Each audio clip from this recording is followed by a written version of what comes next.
The details in this video is from individuals who came forward with the alleged information.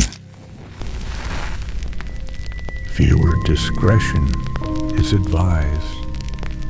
Welcome to the Themidnightburn. Tonight, we're diving deep into the murky waters of Mississippi corruption, where a young man's life was brutally stolen, a dismembered body, and the very people you're supposed to trust became allegedly accomplices to murder.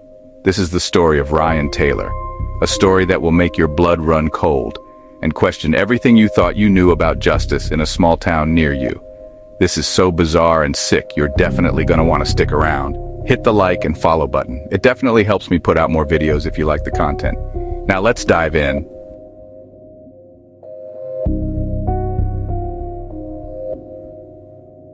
Picture this.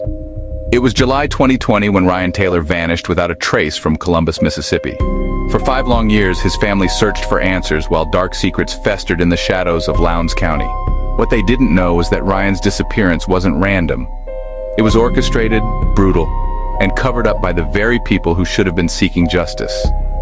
According to a shocking eyewitness account, Ryan's nightmare began with a drug deal gone wrong.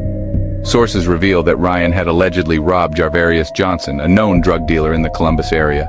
But this wasn't just any dealer. Jarvarius had connections that reached into the darkest corners of the criminal underworld. When word of the robbery reached Jarvarius's supplier, the message was crystal clear. We don't want the money. We don't want the dope. We want him dead. The ultimatum was simple and terrifying. Handle Ryan Taylor or face the same fate yourself. On that fateful day in July, Kamaya Harris became the bait in a deadly trap. She lured Ryan to the Traveler's Deluxe Motel on what locals call the Island, the second motel on the left. Ryan trusted her, never suspecting he was walking into his own execution. When Ryan stepped into that motel room, he found himself surrounded. Jarvarius Johnson, Kamaya Harris, Sarah Williams, and Alan Farley. They were all waiting. What happened next was nothing short of savage. Ryan was viciously attacked, beaten within an inch of his life, but his ordeal was far from over. They dragged his broken body to Shelby D's home, where Ryan was held captive for several days. Can you imagine the terror, the pain, the desperate hope that somehow someone would come looking for him, but no rescue was coming? Alan Farley pulled the trigger, ending Ryan's suffering with a single gunshot. But the horror didn't end there. It was just beginning. Ryan's body was taken to a detached shop on the property, where Joe Green began the unthinkable task of dismembering the corpse. When Joe couldn't finish the gruesome job, A.B. Farley, Alan's own father, stepped in to complete the butchery. And here's the part that will haunt your dreams. They filmed the entire dismemberment. To destroy the evidence, they burned the shop to the ground. But fire doesn't destroy everything. Someone discovered teeth in the ashes, and in a moment of panic, those teeth were disposed of at a hog pen off Highway 45, heading towards Starkville. The truth might have died with Ryan, but someone knew. Debbie Johnson had information about the murder, and she made the mistake of trusting the wrong person. She confided in Kevin Forrester, the lead homicide investigator.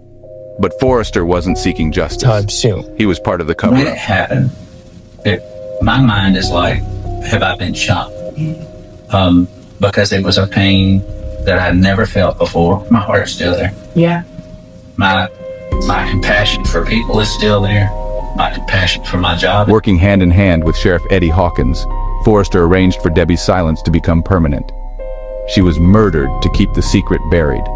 And the price of this conspiracy? A $450,000 house paid for by Nunn Dowell, Shelby's grandfather, to ensure the investigation disappeared.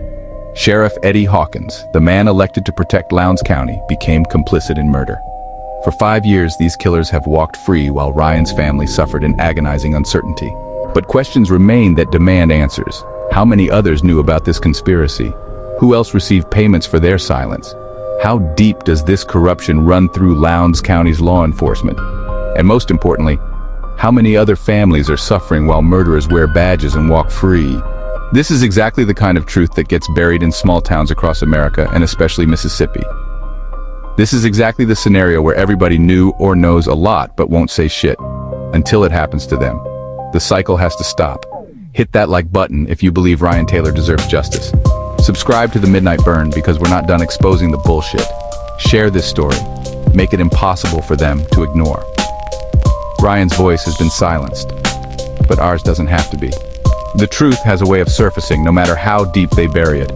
Ryan Taylor's story won't be forgotten, and neither will the names of those who failed him. Until next time, catch the dice, they rolling.